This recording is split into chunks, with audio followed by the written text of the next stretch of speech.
He left you everything? Scott sneered, standing beside Dad's coffin. Cute. But Dad promised me the company. You're just the warm-up act. I hadn't even put my suit back in the closet when Mr. Hensley, our father's lawyer, called me in and slid a freshly minted will across his desk, naming Scott as sole heir. It was dated 3 weeks before Dad died. Perfectly typed. Perfectly fake. And yet, the judge gave me 90 days to prove it or lose everything. Scott moved into Dad's house that night, changed the locks, and froze my accounts. But what they didn't know? Dad taught me how to leave a paper trail even the devil couldn't burn. I may have buried my father, but I wasn't about to bury the truth with him. And once I found the letter Scott didn't want anyone reading, well, let's just say the real inheritance wasn't cash. It was justice. My name is Michael Caldwell, and I'm 45 years old. From my workshop in West Texas, I run a modest drilling operation while the scent of machine oil and mesquite drifts through the quiet house. My father Harold taught me that honor mattered more than money, a lesson my younger brother Scott never understood, always chasing status and dollar signs instead of Dad's respect. Mr. Hensley, Dad's attorney, keeps every conversation clipped and every document under double lock. But what they don't know is that Dad taught me to keep meticulous records of everything that matters. As I sit here tracing the work scars on my hands, grief still raw from Dad's passing, I know the real battle won't be fought with emotion. It'll be decided in boardrooms and courthouses. But let me start from the beginning. The June heat was merciless, rippling over the sea of black suits outside the funeral home like a vengeful ghost. You know that distinct Texas heat that makes even breathing feel like work? That's what wrapped around us as we gathered to say goodbye to Dad. I stood there, sweat trickling down my collar, watching faces I hadn't seen in years file past the polished mahogany coffin. The limestone walls of the funeral home seemed to amplify every whisper, every shuffling step. Dad would have hated all this fuss. He was more comfortable in coveralls than formal wear, just like me. After the service, Mr. Hensley cleared his throat at the podium, his silver-rimmed glasses catching the light. If the family would remain seated, he announced, pulling out a thick envelope. Harold Caldwell's last will and testament will now be read. My throat tightened. It felt wrong somehow, talking about money while Dad's coffin was still warm. But that's how these things work, I suppose. Have you ever noticed how quickly grief turns to business once papers come out? Hensley's voice carried through the chapel, each word falling like a hammer. To my son, Michael James Caldwell, I leave my entire estate, valued at approximately $55 million, including all business holdings, properties, and personal effects. The whispers started immediately, rustling through the pews like wind through dry grass. I felt the weight of every stare, some sympathetic, others sharp with speculation. From the corner of my eye, I caught Scott's reaction, that carefully fixed smile that didn't quite reach his eyes. His fiancée, Rebecca, sat beside him, her jaw so tight I could almost hear teeth grinding. People started approaching differently after that. The same folks who just offered genuine condolences now had that calculating look in their eyes. If you need any investment advice, or, I've always admired your father's business model. The words blurred together, hollow and distant. I sat there, staring at the estate inventory Hensley had handed me. The ranch house where Dad taught me to repair engines in the garage. The drilling operations he'd built from nothing but grit and determination. Bank accounts with numbers that made my head spin. Each line item carried Dad's voice, his lessons about honor and hard work. The leather-bound folder felt heavy in my hands. Heavier than grief, heavier than responsibility. That old saying about money being thicker than blood? Well, in my experience, it's more like money curdles blood, turns it sour and strange. We'll need to begin probate proceedings next week, Hensley was saying. But his voice seemed to come from far away. The sooner we start, I nodded, not really hearing the rest. My plan was simple. Keep everything running exactly as Dad would have wanted until all the legal stuff was sorted out. No fancy changes, no big moves. Just steady, respectful management of what he'd built. Walking out into that harsh Texas afternoon, the sky was an endless, unforgiving blue. The kind of sky Dad used to say, showed a man exactly where he stood. But something wasn't sitting right. You know that feeling when the air gets heavy before a storm? That's what was building in my gut. I was heading toward my truck when movement caught my eye. Scott stepped out from the shade of a massive live oak, and I froze mid-step. My brother's face was composed, but his eyes, they had something in them I'd never seen before. Something harder and colder than tears. For a moment, We just stood there, the brutal sun beating down on both of us. The silence stretched out like a tightrope between us, ready to snap. Scott took 2 steps forward, his polished shoes crunching on the gravel. Quite a show in there, wasn't it, Mike? His voice had that artificial lightness I remembered from childhood fights, the tone he used right before throwing a sucker punch. Not now, Scott, I said, keeping my voice level. We just buried our father. He laughed, but it sounded wrong, like a record playing at the wrong speed. Funny you should mention Dad, because he promised me everything. Scott's smile stretched wider. Called me into his office last month, said he was making changes, big ones. You're just a placeholder, big brother. My hands wanted to curl into fists, but I kept them loose at my sides. Have you ever noticed how some people think money gives them permission to rewrite history? That's not like Dad, I said. He believed in being direct. Oh, he was direct, all right. Scott stepped closer.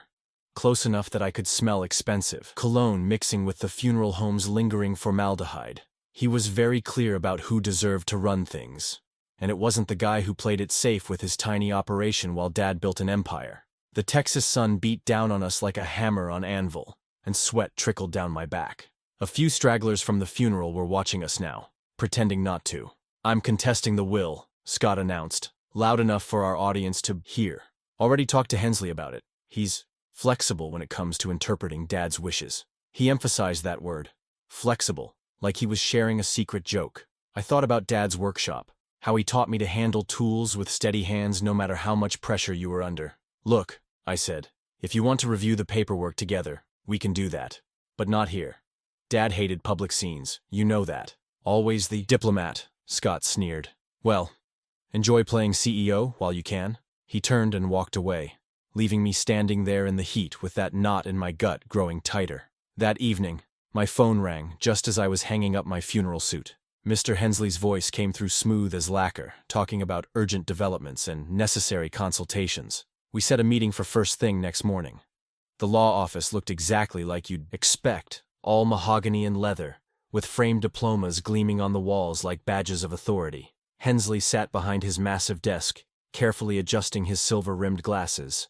"Thank you for coming so promptly, Michael," he said, reaching for a manila envelope.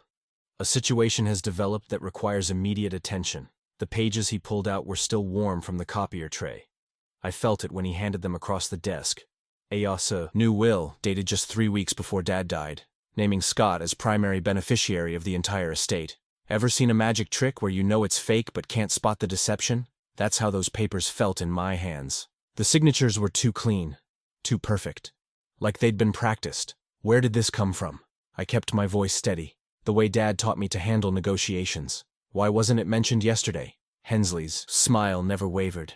"It was only discovered during a thorough review of your father's files. Client confidentiality prevents me from sharing certain details, but rest assured, this document is entirely legitimate." He slid a copy across the desk to me. Thin pages that somehow felt heavier than the original will. "I've already notified the proper authorities about this new discovery." As if on cue, my phone buzzed before I'd even left the parking lot. The court clerk's voice was professionally neutral as she informed me about an emergency hearing to consider the new document. 3 days, she said. The judge wanted to review both wills as soon as possible.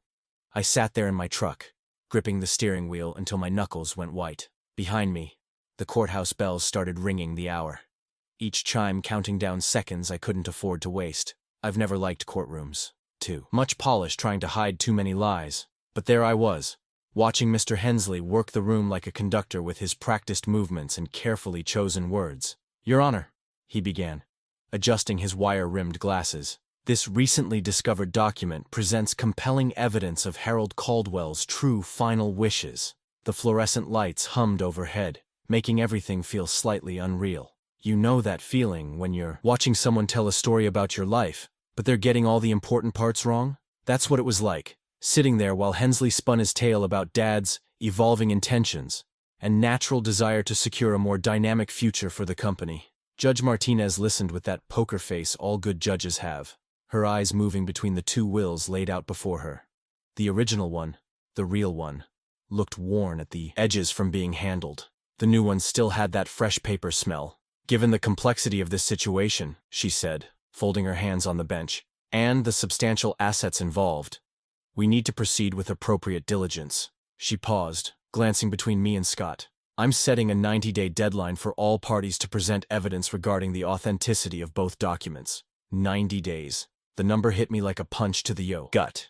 3 months to prove what I already knew in my bones was true. During this period, she continued, Mr. Michael Caldwell will maintain operational oversight, with all major decisions requiring court approval. Weekly reports will be submitted detailing any significant business activities. I nodded, already feeling time slipping away. Yes, Your Honor. I'll cooperate fully. The moment we adjourned, I pulled out my phone and started making calls. The probate office put me on hold 3 times before connecting me with someone who could help with document requests. The forensic handwriting expert couldn't see me until next week, but at least I got on their calendar. Back home that evening, I spread everything out across my kitchen table. Calendar, legal pad, laptop, and Dad's old leather portfolio I'd managed to grab from his office before Scott changed the locks. Coffee cups left, rings on my hasty notes as I mapped out the weeks ahead. Records to pull, people to interview, timelines to verify. Around midnight, I made the mistake of checking social media. There was Scott, grinning in front of Dad's limestone fireplace, champagne flute raised high. Exciting changes coming. A new era for Caldwell Oil. The timestamp showed he'd posted it during the hearing. Below that, his fiancée had shared photos of herself lounging by Dad's pool, talking about finally bringing some style to this old place. My jaw clenched so hard it hurt. The wall clock ticked away, each sound like a footstep getting closer to that 90-day cliff edge. I shut the laptop harder than necessary and rubbed my eyes. Tomorrow, I decided. Tomorrow I'd drive out to the mansion, make sure they saw me, knew I wasn't backing down. But when I pulled up to the familiar iron gates the next morning, my code didn't work. I sat there punching those numbers I'd known for years, listening to the keypad's angry beep. Through the bars, I could see Scott's new Mercedes parked in Dad's spot, right where that old Ford pickup used to sit.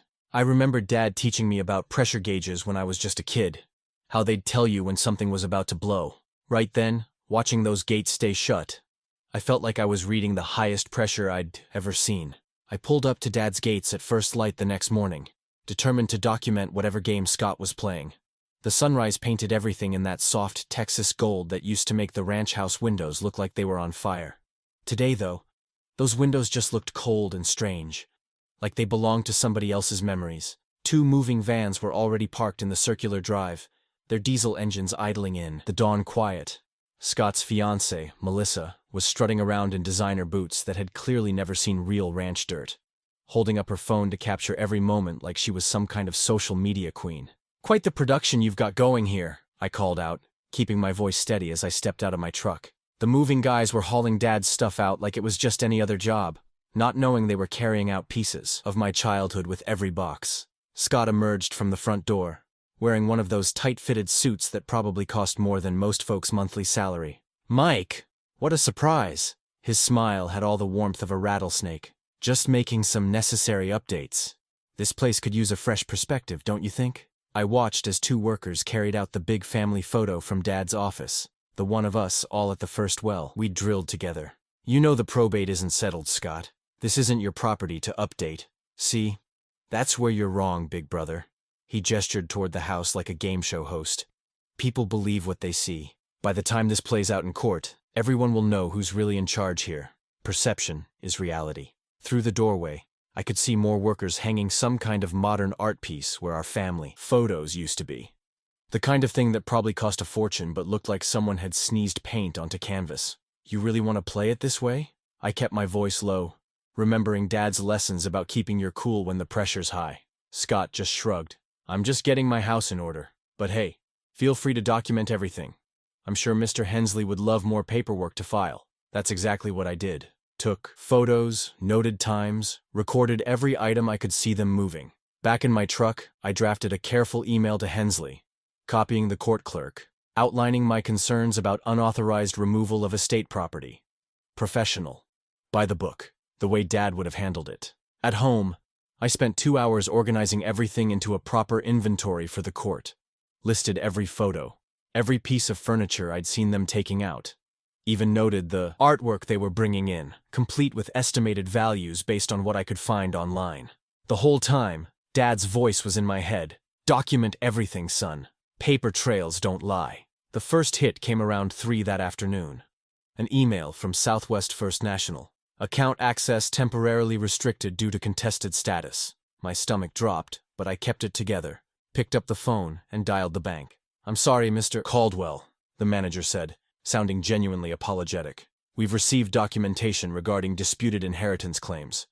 Until we get clarity from the court, we have to freeze access to these accounts." "These are operating accounts," I explained, trying to keep the edge out of my voice. "We've got payroll coming up. Vendor contracts." "I understand, sir. My recommendation would be to exercise patience while this sorts itself out." Patience. Right. I hung up and started running numbers. The mortgage on my place. Cash I could access. Outstanding checks that might bounce. The walls of my office seemed to close in a little with each calculation. My hand found Dad's old file folders, the ones he'd kept all those years. The leather was worn smooth from use, and for a second I could smell that mix of coffee and cologne that always meant he was working late on something important. The computer chimed again. Another email. Another hold notice. This time it was the equipment supplier accounts. I sat there staring at the screen, watching Scott's plan unfold like a slow-motion car wreck. First thing tomorrow, I decided. First thing, I'd start pushing those records requests harder. Because somewhere in all this paper, there had to be something that would stop this bleeding before Scott cut off every resource I had. I hit the ground running at 7 the next morning, marching into the county records office the minute their doors opened. The clerk, bless her heart, knew exactly what I needed when I mentioned chain of custody documentation for the original wills. "You'll want Form TR 142 for the metadata request," she said, sliding a blue sheet across the counter. "And here's the sign-in log request form. That'll show everyone who's accessed the files in the past year." My pen scratched across paper like I was signing a contract with time itself. You ever notice how the simplest tasks feel like they're moving through molasses when you're racing against a deadline? The fluorescent lights hummed overhead as I triple-checked every box, every line. Dad's voice echoed in my head. Measure twice, cut once. Funny how his drilling wisdom applied to paperwork, too. By 9, I was standing in Hensley's reception area, holding a certified letter demanding complete access to all estate files. The leather chairs and mahogany panels suddenly felt less impressive, and more like stage props in some cheap theater production. Hensley kept me waiting 40 minutes. Probably thought it would rattle me. When his assistant finally ushered me in, he barely looked up from his desktop. "Michael," he said, like we were meeting for coffee. "What can I do for you today?" I placed the certified letter on his desk. "Need the complete estate files. All of them." He picked up the letter with 2 fingers, as if it might bite. "Ah, well, this is awkward. We've had some organizational challenges with our archives." Organizational challenges? The words tasted like vinegar. Several key folders appear to be temporarily misplaced. His smile was so practiced it could have been painted on. "I'm sure they'll turn up. Eventually." I pulled out my phone and started taking pictures of his office. The letter, the receipt. "For the record," I said, "you're claiming critical estate documents have gone missing?" "I wouldn't say missing." He leaned back, adjusting his tie. "Merely unavailable due to archival misplacement." The drive home felt longer than usual. Probably because I kept checking my phone for more bad news. Sure enough, by the time I pulled into my driveway, 2 more emails had landed. Both from banks, both with variations on the same theme. Additional account restrictions applied. Inside, I called my mortgage servicer. Got transferred 3 times before landing with someone who could actually talk about my account. "We're implementing prudent risk management protocols," the woman said, sounding like she was reading from a script. "Given the current situation with the estate dispute." "Given that situation," I cut in, "what exactly are these protocols going to mean for my payment schedule?" There was a pause, some keyboard clicking. "We're adjusting our risk posture accordingly." I spent the next hour with a yellow legal pad, slashing my budget down to bones. Cell phone, basic plan, cable TV, gone, groceries, store brand everything. Each line item felt like cutting into muscle, but there wasn't much choice. The court update took another 2 hours to compile. I laid out everything in clean chronological order. The missing files, the account freezes, every receipt and email chain. Attached photos of Hensley's office and the certified letter. Even included screenshots of the bank notifications. Around midnight, I found myself staring at my kitchen ceiling, counting weeks like sheep. 47 days left, each one precious as diesel during a shortage. My coffee had gone cold, but I drank it anyway. The house felt too quiet, too empty. I sank into the couch, Dad's old throw blanket still draped over the back. "Honor doesn't pay for groceries," I whispered to nobody in particular. The words hung in the air like smoke. Last light was fading when I checked the mailbox. Between the usual junk and bills sat a letter from my home equity lender. My hands shook a little as I tore it open. Notice of credit review. Initiated. I stood there in my driveway, watching the sun sink behind my neighbor's oak tree, holding what felt like another piece of Scott's puzzle falling into place. That notice hit me like a gut punch. A credit review meant they could demand full payment if they didn't like what they found. And with my accounts frozen and Scott playing games with the estate, where would that money come from? You know that feeling when problems start stacking up so high you can't see over them anymore? I needed air. The walls of my house felt like they were closing in, so I headed into town on foot. The evening was cooling off, but my thoughts were running hot enough to keep me warm. Memories of walking these same streets with Dad flickered through my mind. Him pointing out properties he'd bought when times were lean, teaching me how to spot opportunity in other people's panic. The detour passed. Madison Street was automatic. I'd walked it 1,000 times, but tonight, light spilled from the high windows of Barrett's auction house, and my feet stopped cold. Through the plate glass, I could see Scott holding court near a display case, perfectly centered under track lighting that made everything gleam. Dad's watches, the collection he'd built over 30 years of deals and friendships. Each one had a story. The Rolex from his first successful well, the vintage Omega that sealed a partnership. Even from outside, I could see them laid out on blue velvet like trophies. My hand went to my pocket, where Dad's beaten-up Timex still kept perfect time. The only piece Scott couldn't auction because I'd been wearing it at the funeral. Before I could turn away, Scott spotted me through the window. His smile widened as he gestured to his audience, mostly older men in expensive suits, the kind who collect things just to say they own them. "Speaking of family history," Scott's voice carried through the glass, "my brother won't be able to afford these beauties by summer. Sometimes the next generation just isn't cut out for success, you know?" Laughter rippled through the crowd. My face burned hotter than any Texas sunset I'd ever seen. One of the men glanced my way, then quickly looked down at his shoes. I wanted to burst in there. Wanted to grab Scott by his tailored lapels and remind him these weren't just assets. They were pieces of our father's life. But Dad's voice whispered in my head, "The loudest man in the room is usually the weakest." So I walked away. Each step felt like dragging lead boots. But I walked. Back home, I spread my evidence files across the kitchen table. Bank statements, court documents, timelines. They all started blurring together. The checking account balance glared at me from my laptop screen, dropping a little lower every day like water in a drought. By midnight, I was staring at my phone, thumb hovering over a number I should have called weeks ago. Hank Lawson, the only man Dad ever called brother. Blood or not. They'd drilled their first well together back in '82, and even after Dad hit it big, they stayed tight as drill pipe. The phone rang 4 times. I was about to hang up when his gravelly voice answered. "This better be good, Mike. Sorry for the hour, Hank. I'm in a situation. Figured you might call with all the rumors flying around." He paused. "Tell it straight." So I did. Laid out everything. The will, Scott's game, Hensley's convenient forgeries, the vanishing records. Hank listened without a word, just the occasional grunt to show he was there. When I finished, silence stretched across the line for a good 30 seconds. Finally, "Meet me at Donna's Diner, 7 sharp." The diner's Formica counters were gleaming like ice when I walked in at 6:55.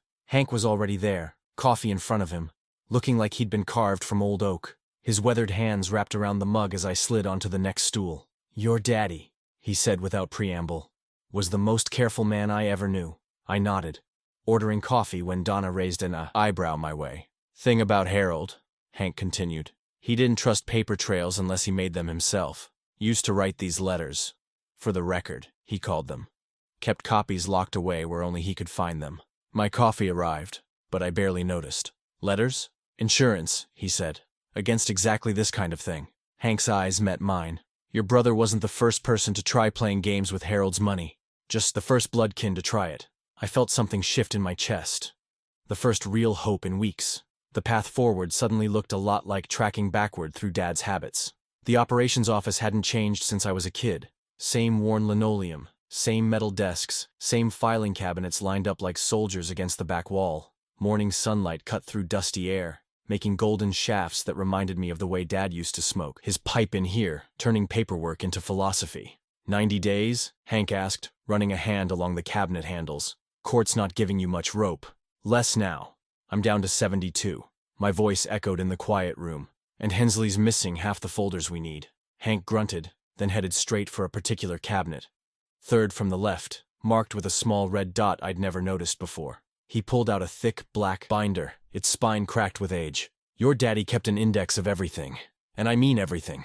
He set it on the nearest desk. Man was particular about his paper trail, especially after that Watson deal went south in '95. I remembered that mess. A partner trying to claim majority ownership through doctored contracts. Dad had shut it down cold with certified copies and witness statements. Started him on his notary kick. Hank continued, flipping pages. Never signed anything important without at least 2 copies and a stamp after that. We settled into a rhythm, me working through ledger entries while Hank translated Dad's shorthand notes. The coffee maker gurgled in the corner, filling the room with a familiar burnt smell that somehow made the whole thing feel more urgent. You ever notice how time moves different when you're hunting something? Like water through a sieve. Too fast and too slow all at once. Mid-morning light shifted to noon as we cross-referenced storage IDs. That's when I spotted it. A pattern of off-site references, each one tagged with a small AUX notation. Hank. I tapped the page. These auxiliary logs. Dad ever mention them? He squinted at the entries. Could be the backup files. Harold wasn't just careful. He was paranoid about keeping extras away from the main office. I reached for the phone, dialing the records department. Asked for any auxiliary logs tied to the estate, making it sound routine. They promised to check and get back to me. We broke only for coffee refills, talking in low voices about how grief plays tricks on you, how it makes you miss things that should be obvious, makes you trust people you shouldn't, just because fighting feels too hard. Your daddy knew that, Hank said, stirring sugar into his 4th cup. Lost his own father young, remember? Said it took him years to see straight again. The afternoon wore on. Shadows stretched across the floor like fingers pointing at empty boxes and dead ends. My voice got thinner with each call, each request, each closed door. Remember what I said about time moving strange? By 4 o'clock, my throat felt like I'd been talking for days. The tightness in my chest had nothing to do with the dust. We're missing something, I muttered, staring at another empty file box. Dad wouldn't leave this many gaps. Not him. Hank nodded slowly. No, he wouldn't. The sun was setting when we finally locked up, painting the parking lot orange and purple. All we had to show for our day's work was a theory about off-site storage and a handful of pending records requests. 71 days left on the clock. I stood there holding my keys, feeling like I was right back where I'd started. Just a rumor about hidden letters and a calendar that kept ticking down. Whether I found answers or not. Hank clapped me on the shoulder. Tomorrow's another day, son. And your daddy taught you better than to quit at sundown. I nodded. But my gut was telling me we'd hit bottom. Thing about hitting bottom, though, sometimes that's where you find your footing. Next morning, I was back at the archives before the sun cleared the horizon. Found Hank already there, 2 coffee cups in hand and a determined set to his jaw.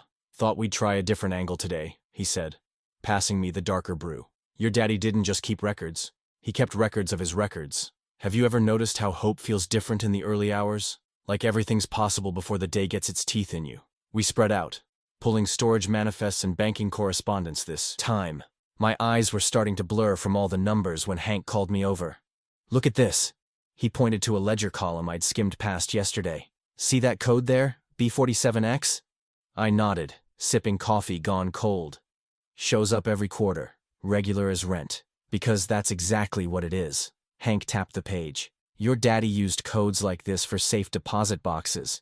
Started back in the 80s when he was keeping oil lease deeds under lock and key. My hand steadied on the desk. You sure about that? Sure as sunrise. He squinted at the entry. This one's from First State Downtown Branch.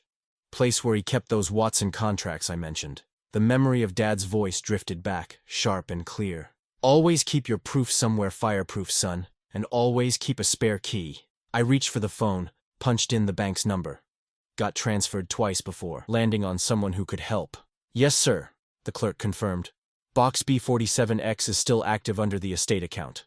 Would require executor verification for access, of course. My heart kicked hard.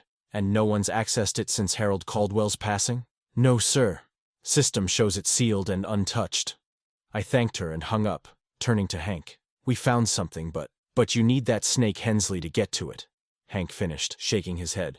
Since he's still technically co-executor. Yeah, I dropped into my chair. And he's not exactly being helpful these days. So we do it legal. Hank's voice had that steady tone Dad used to get when he was laying out a plan. File a motion to compel access. Court's already watching him close after those missing files. I started drafting right there, words flowing faster than I'd moved in weeks. Felt like finally finding solid ground after too long treading water. Can I tell you something, Hank? I kept typing while I talked. This whole mess, watching Scott tear through Dad's life, seeing Hensley help him do it, it's knocked something loose in me. Made me wonder if doing right even matters anymore. The old drill hand was quiet for a moment. Then, your daddy knew storms like this would come. Man doesn't build what he built without making enemies, without testing loyalty. He leaned forward. But he planned for it, Michael. Every step. Just take a breath and keep moving forward. Rain started tapping against the windows as I finished the motion. Thunder rolled in from the west, the way it always did this time of year. I filed electronically with 20 minutes to spare before court closure. Hearing date popped up on my screen. 2 days out, just enough time to prepare my argument and pray whatever waited in that box was worth all this. Hank helped me lock up while streetlights flickered to life outside. The storm was picking up proper now, sending sheets of rain across empty parking lots. Lightning split the sky, turning everything bright as noon for half a second. 70 days left. But for the first time since this started, I felt the clock slowing down instead of speeding up. 2 days later, I stood in First State's marble lobby, courting, order burning a hole in my jacket pocket. Hank's steady presence at my shoulder felt like backup in a gunfight, though this battle would be fought with paper, not bullets. Can I help you, gentlemen? The branch manager's nameplate read, Thomas Wheeler. I handed over the court order, watching his eyes track across the official letterhead. We're here about safe deposit box B47X. Judge Matthews signed that order this morning. You know that moment when you can feel everything tipping on a knife's edge? When your whole world narrows down to the next few seconds? That's where I was, standing in that bank lobby with my heart doing double time. Wheeler adjusted his glasses, nodded once. Everything appears to be in order. If you'll follow me. He led us through a series of security doors, each one heavier than the last. The vault room waited at the end like a steel cave, walls lined with metal drawers that reminded me of Dad's old filing system back at the ranch. Everything in its place, everything numbered just so. The box itself looked ordinary enough, just another soldier in that quiet army of metal rectangles. But when Wheeler slid it out and placed it on the private viewing table, my hands were shaking so bad I could barely work the key. Inside lay a single thick envelope, cream-colored legal stock. Dad's handwriting jumped out at me. Those perfect block letters he'd used on every rig manifest and contract I'd ever seen him draft. My throat went tight just looking at it. Personal and confidential, to be opened only in event of legal challenge to last will and testament. Hank's hand found my shoulder. Take your time, son. I broke the seal carefully, pulled out several sheets of heavy paper. The notary stamp caught the fluorescent light, fresh as the day it was pressed. Started reading right there, Wheeler keeping respectful distance while I worked through Dad's words. I, Harold James Caldwell, being of sound mind and body, do hereby affirm that my decision to name my eldest son Michael as sole heir to my estate is made with full awareness and deliberate intent. The letter went on for 3 pages, laying out exactly why he'd made his choice, how he'd watched Scott's reckless spending, his manipulation of others, his fundamental untrustworthiness with both money and responsibility. Dad had seen it all, documented it all, and made his decision accordingly. My vision blurred a bit, but I kept it together. This wasn't time for emotion. This was time for procedure. I pulled out my phone and photographed every page, top to bottom, making sure the notary seals were clear in each shot. Hank witnessed as I logged the chain of custody on official forms, noting time and date. Everyone present. Wheeler provided a fresh evidence sleeve, and I sealed the original letter inside with trembling fingers. Signed across the seal, had him countersign, by the book, just like Dad would have wanted. Thank you, I told Hank as we walked out, gripping his hand hard. Words felt small against what he'd done for me, but they were all I had. He just nodded, understanding in his eyes. Your daddy would be proud. Now get that filed before lunch. The courthouse clerk took her time processing the letter, but I didn't mind.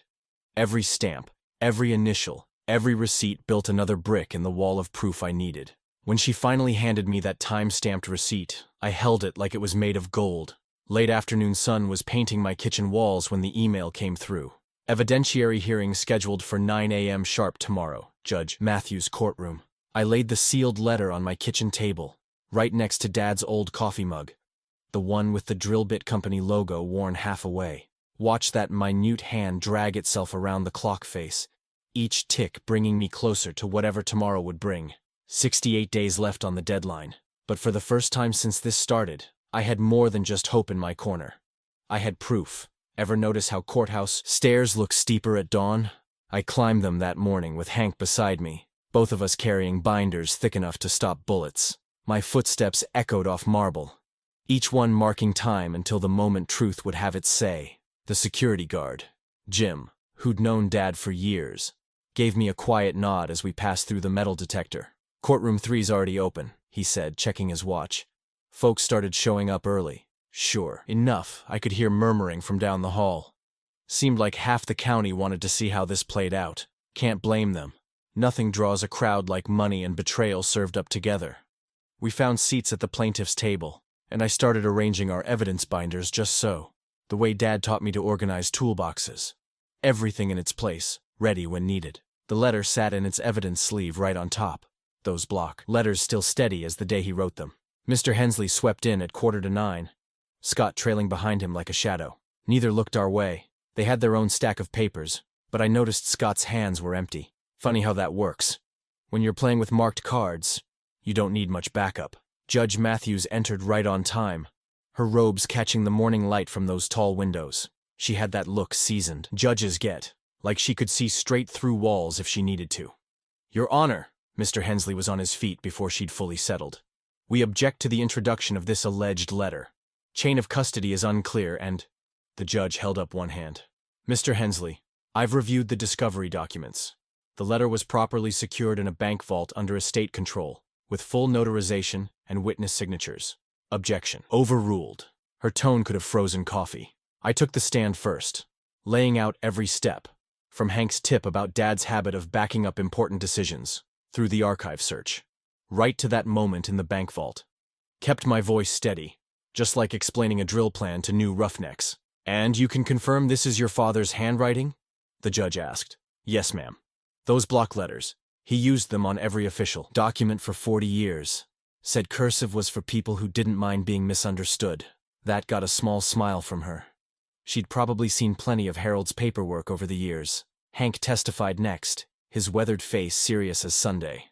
"Harold Caldwell was the most methodical man I ever knew," he said. "Kept duplicate records of everything. Always said a man's word should leave paper trails, just in case memory failed." The forensic handwriting expert's report came next. I watched the judge's eyebrows climb as she read through it. Meanwhile, Mr. Hensley's perfect posture had developed a slight slouch, and Scott was doing his best to drill holes in the table with his stare, jaw working like he was chewing glass. The public benches had filled up completely. Ranchers, oil workers, even old Mrs. Peterson, who'd taught us both in 3rd grade. Their whispers rippled through the room like wind through dry grass every time another piece of evidence landed. I kept my eyes level, voice calm, even when presenting the most damning bits. Dad always said dignity matters most when others lose theirs. Still, my hands wanted to shake every time I handled another exhibit. Each one felt like another brick in a wall between me and my only brother. The morning crawled by in a parade of signatures, dates, and testimony. Finally, Judge Matthews closed her leather folder. "This court will recess for 1 hour before ruling." Her gavel crack seemed to shake dust from the ceiling. Outside in the hallway, reporters huddled in clusters, trading theories in low voices. Caught fragments about disbarment, fraud investigations, criminal charges. The word forgery bounced off marble walls like shrapnel. I had to put a hand against those cold stones just to steady myself. Wanted desperately to hear Dad's voice, some hint of whether this was what he'd meant by protecting his legacy. Instead, all I got was the clerk's formal call. "All rise." You ever notice how a courtroom goes dead silent right before a ruling? Like everyone's holding their breath at once? That's how it felt when Judge Matthews settled back into her chair, adjusting her reading glasses with careful precision. This court has reviewed all submitted evidence thoroughly, she began, her voice carrying to every corner. The authenticity of Harold Caldwell's original will, naming Michael Caldwell as sole heir, is firmly established. More significantly, the letter discovered in Mr. Caldwell's safe deposit box provides clear, notarized documentation of his explicit intentions. My shoulders dropped an inch, letting go of tension I hadn't even realized was locked in there. The air tasted metallic, like the aftermath of a storm. Furthermore, Judge Matthews continued, her tone sharpening, this court finds compelling evidence that Mr. Scott Caldwell and Attorney James Hensley engaged in a deliberate attempt to defraud both this court and the rightful heir through the presentation of falsified documents. The gallery erupted in whispers. Mr. Hensley's face went from pink to ash gray in seconds flat. Reminded me of the time Dad and I watched a Texas thunderhead roll in over flat land. How quick darkness could sweep across the sky. Mr. Hensley. The judge's voice could have cut steel. This court will be referring this matter to the State Bar Association for immediate disciplinary review. The evidence suggests multiple violations of professional conduct that warrant potential disbarment proceedings. Scott's lawyer, some young fellow I'd never seen before, jumped to his feet. Your Honor, regarding the public nature of these findings, Counselor, Judge Matthews cut him off. Your concern for optics would be better directed toward your client's actions rather than their consequences. This court deals in law, not reputation management. I started gathering our exhibits, hands steady now. Through the courtroom's tall windows, I could see camera flashes already starting to pop in the parking lot. Reporters' faces pressed against the glass like kids at a candy store. My phone buzzed in my pocket. Notifications starting to flood in as news hit the wire. Caught glimpses of headlines spreading faster than summer wildfire. Oil fortune fraud exposed. Prominent attorney faces disbarment. Inheritance justice. Judge Matthews rapped her gavel one final time. This court's ruling is entered. Mr. Michael Caldwell shall take immediate possession of all estate properties. Clerk will process the transfer documentation today. The receipt for the estate keys felt warm in my hand as I signed it. Just a simple piece of paper that carried the weight of everything Dad had built. Funny how justice can fit on something so small. In the lobby, Hank stood waiting, his weathered face creased in a smile that said more than words could. Late afternoon light slanted through those big glass doors, turning dust motes into floating gold. Made me think of all those evenings Dad and I spent checking equipment as the sun went down, making sure everything was right and ready for the next day's work. Thank you, Hank, I said, gripping his hand. For everything. He squeezed back hard. Your daddy knew what he was doing, son. Every step of the way. Outside, the road to the ranch stretched out ahead of me, familiar as breath. Evening was coming on, painting the sky in shades of purple and orange that would have made Dad stop just to look. I felt the weight of his old leather watch on my wrist, the one Scott had tried to auction off, and something in my chest finally unclenched. You know what Dad used to say about justice? He'd tell me it's like drilling for oil. Sometimes you have to go deep, stay patient, and trust what you know is down there. Standing there in that courthouse lot, watching reporters scramble for statements while Scott and Mr. Hensley slipped out the back, I finally understood exactly what he meant. Next morning, I pulled up to the courthouse just as the sun was burning off the last bits of dawn fog. Even that early, you could feel the heat coming. One of those Texas days where the air gets thick enough to chew. The clerk's office wouldn't open for another 20 minutes, but I wasn't the only one who couldn't wait. 3 news vans had already staked out spots in the parking lot, their satellite dishes reaching up like metal sunflowers. Know what's funny about moments you've been waiting for? They never quite feel real when they finally show up. I must have checked my watch 4 times in those 20 minutes, each tick bringing me closer to something that still felt just out of reach. Ever had that feeling? Like you're standing on solid ground but your mind's still catching up? When the clerk finally waved me in, her smile had that careful kindness folks use when they're handling something fragile. Mr. Caldwell, she said, sliding a manila envelope across the counter. Everything's been processed. The estate keys are inside, along with the final transfer documentation. The keys were warm from sitting in the morning sun streaming through her window. 3 pieces of metal that opened up a lifetime of Dad's work. I turned them over in my palm, feeling their weight, not just in ounces, but in everything they represented. The headlines have been quite something, she added softly, nodding toward the morning paper on her desk. There it was in black and white. Oil Empire heir vindicated, brother's fraud scheme exposed. Below that, another one caught my eye. Prominent attorney Hensley faces disbarment after will fraud. You'd think seeing those headlines would feel like victory. Instead, they just felt heavy, like carrying someone else's shame. I'd heard through the grapevine that Mr. Hensley's partners had already removed his name from their letterhead. 30 years of polished reputation, gone faster than morning dew under a hot sun. As for Scott, well, word travels fast in small towns, and bad news travels fastest of all. He'd already cleared out of the mansion, leaving behind nothing but empty champagne bottles and a trail of bitter social media posts that were getting picked apart by every gossip column in the state.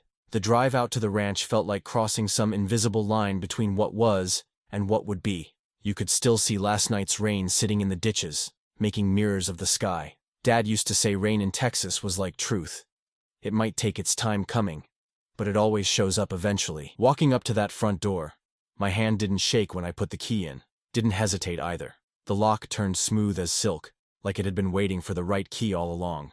You ever notice how some places have their own particular smell? Dad's house always smelled of cedar and oil. Not crude oil, mind you, but that clean machine oil he used on everything from door hinges to drill bits. The kind of smell that said honest work lived here. I made my way straight to his office. Had to step over some empty spots where Scott had pulled down family photos, but that was all right. I had the original safe at my place. The antique cabinet Scott had tried to clear out still stood against the far wall, proud as ever. Inside, right where it belonged, sat Dad's old leather watch case. Picking up that watch felt like picking up a piece of time itself. The leather was soft from years of wear, the face clean despite its age. My hands remembered the ritual. Slip the band through, pull it snug, click the clasp shut. The weight of it on my wrist felt like Dad's hand on my shoulder. Standing at his window, I looked out across the land that had outlasted all the schemes and paper games. Fields stretched out green and endless under that big Texas sky, oil rigs nodding steady as heartbeats. Everything Scott had tried to grab was still here, still solid, still true. I turned back to Dad's desk and found one of our old photos knocked face down. Just me and him standing by his first successful well, both of us covered in mud and grinning like we'd struck gold instead of oil. I set it upright, dust catching sunlight as it settled. The weight in my chest shifted then, like grief making room for something else. Dad had built all this, sure, but he'd also built me. Taught me that keeping watch over something meant more than just owning it. His voice came back clear as day. Greed buries itself every time.